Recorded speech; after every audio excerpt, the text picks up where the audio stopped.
avec Thomas Hill et c'est l'heure, Thomas, de la question média du jour.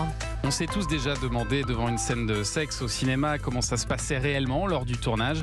Et bien depuis l'affaire Harvey Weinstein, un nouveau métier a fait son apparition dans le milieu du cinéma pour tourner la plupart des scènes de sexe et les sécuriser. Le coordinateur d'intimité, un métier encore naissant en France mais qui est très répandu à Hollywood. Alors quel est le rôle de ce coordinateur ou souvent coordinatrice d'intimité? Quelle est son utilité pour les acteurs et les réalisateurs? On en parle ce matin avec Monia Itelaj. Bonjour. Bonjour. Vous êtes l'une des premières coordinatrices d'intimité en France. Vous êtes intervenue déjà sur les tournages d'Emily in Paris ou Marie-Antoinette par exemple. Et puis Iris Bray est avec nous aussi. Bonjour. Bonjour. Vous êtes réalisatrice de la série Split où vous faites appel vous-même à une coordinatrice d'intimité pour vous aider au quotidien.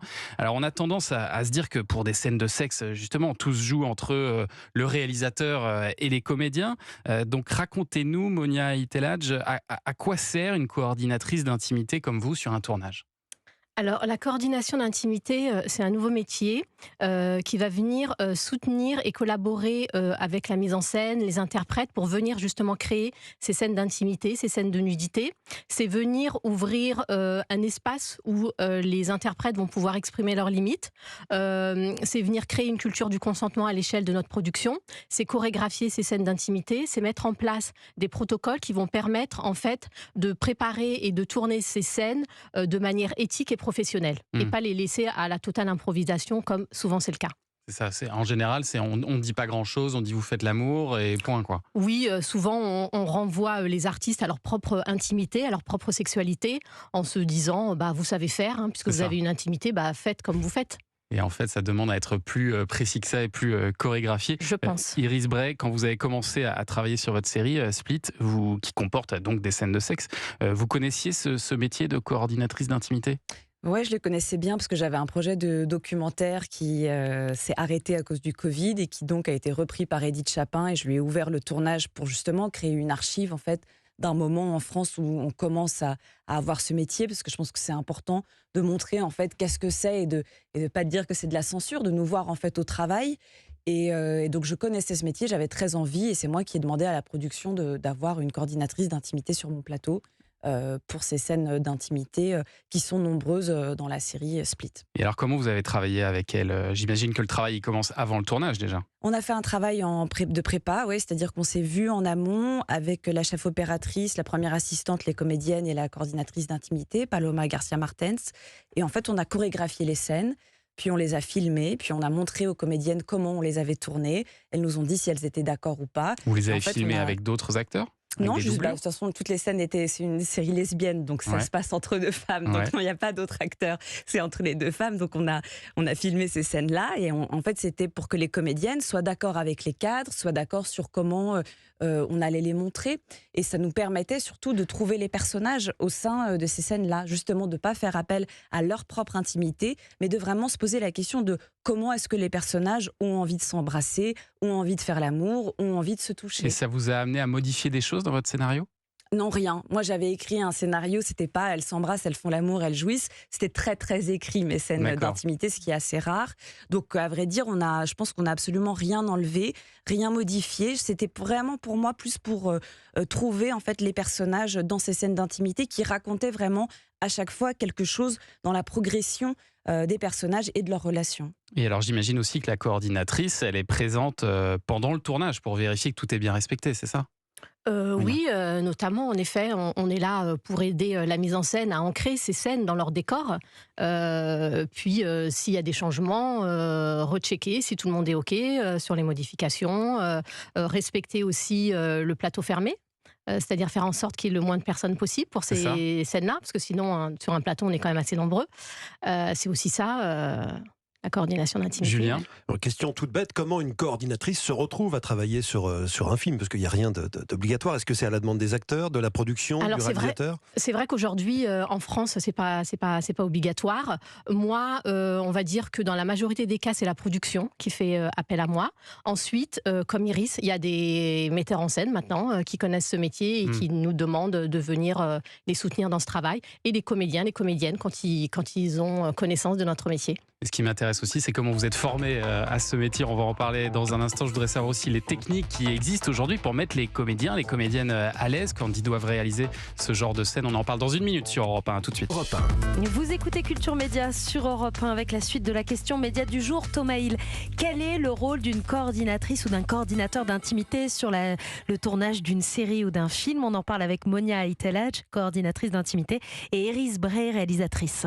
Donc une coordinatrice d'intimité qui va s'occuper un peu de chorégraphier et de surveiller le tournage de ces scènes intimes, ces scènes de sexe. Monia, alors attendez, je peux juste... Parce qu'en fait, non, pour moi, la coordinatrice d'intimité, elle chorégraphie pas. C'est-à-dire que c'est vraiment la réalisatrice qui dit comment ça va être mis en scène, et elle est là pour nous aider en fait à trouver le plus de véracité. C'est-à-dire que si on dit là j'aimerais que ce soit un cunnilingus, où est-ce qu'on va placer la tête, elle nous dit c'est à cet endroit qu'on peut la mettre pour que dans mon plan on ait l'impression que ce soit crédible, et en même temps que les comédiennes en fait n'entrent pas en contact. Ouais. On a des techniques en fait pour faire en sorte de donner l'illusion que c'est réel, alors que grâce à des angles, à des positions, des manières de faire, ça correspond à ce qu'a imaginé par exemple Iris, et que les comédiennes se sentent en sécurité et qu'il n'y ait pas de contact pubis contre pubis par exemple. Et puis des techniques pour les rendre plus à l'aise aussi. J'imagine que c'est aussi un travail avec les costumiers, avec les costumières.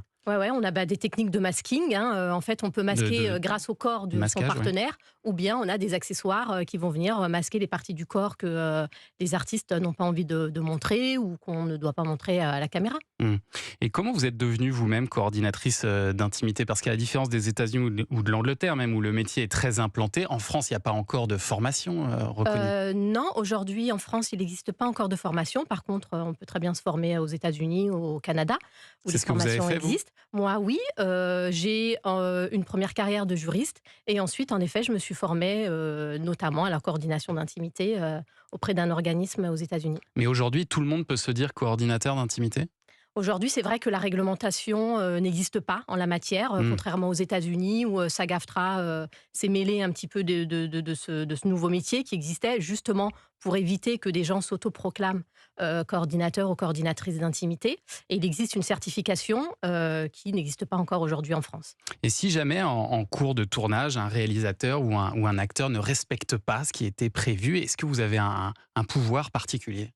Alors, on n'a pas de pouvoir particulier. Déjà, il faut savoir qu'un comédien, une comédienne peut changer d'avis. C'est la base du consentement. C'est révocable jusqu'à la dernière minute.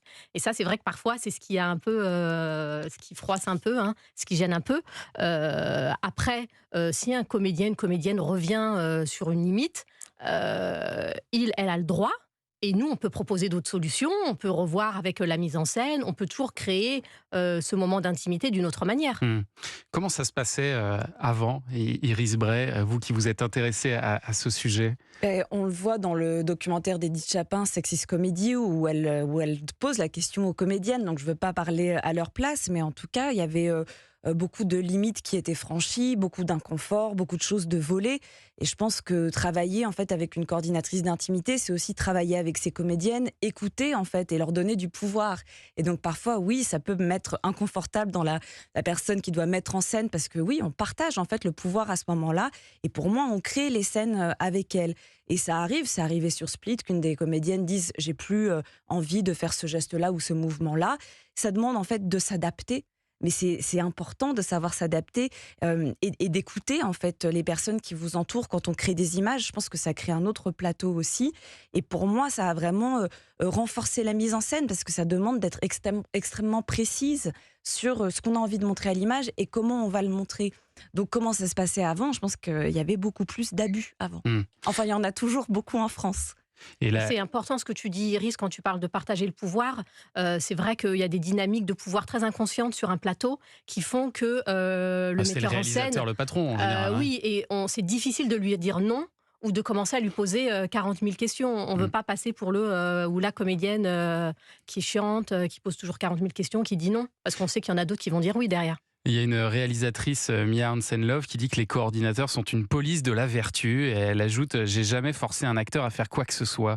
Est-ce que vous vous considérez comme une police des bonnes mœurs ? Non, enfin moi je dis toujours que, on n'est pas là pour faire de la censure, ni pour être la morale police. Moi, les limites que je viens exprimer à un ou une réalisatrice, ce sont juste les limites où la comédienne m'a exprimées. C'est pas moi qui viens mettre un curseur ou la température sur le niveau de sexualité ou de nudité. Je pense que c'est très important de comprendre ça, c'est-à-dire que la coordinatrice ou le coordinateur ne vient pas imposer quelque chose sur la mise en scène. C'est le réalisateur et la réalisatrice qui est responsable, en fait. Ce pouvoir-là. Ouais. C'est à nous de travailler ça. Ça demande juste, en fait, de se poser beaucoup de questions. Je me souviens de Paloma qui me disait, quand cette comédienne pose sa main sur l'autre comédienne, est-ce qu'elle le fait pour donner quelque chose ou pour recevoir quelque chose ? C'est une précision, en fait, de chaque geste. Par exemple, elle m'a demandé d'écrire une chorégraphie des souffles. Les comédiennes savaient quand est-ce qu'on allait expirer, inspirée. Elle savait par exemple le nombre de secondes de l'orgasme. Je leur disais exactement en fait ce que j'avais en tête pour qu'après elle puisse le jouer. Parce qu'en fait c'est de la comédie ces scènes. Il faut et en fait on a besoin d'un cadre pour que justement les comédiennes puissent travailler avec leurs personnages et pas donner d'elles-mêmes des choses qu'on pourrait leur voler. Et on peut voir ce résultat dans votre série Split. Merci beaucoup Iris Bray d'être venue ce matin et à voir également le documentaire Sexist Comedy. C'est disponible sur France Télé /. Merci Monia Aitelaj d'être venue également nous présenter ce métier de coordinatrice d'intimité. Merci à toutes les deux. Et Culture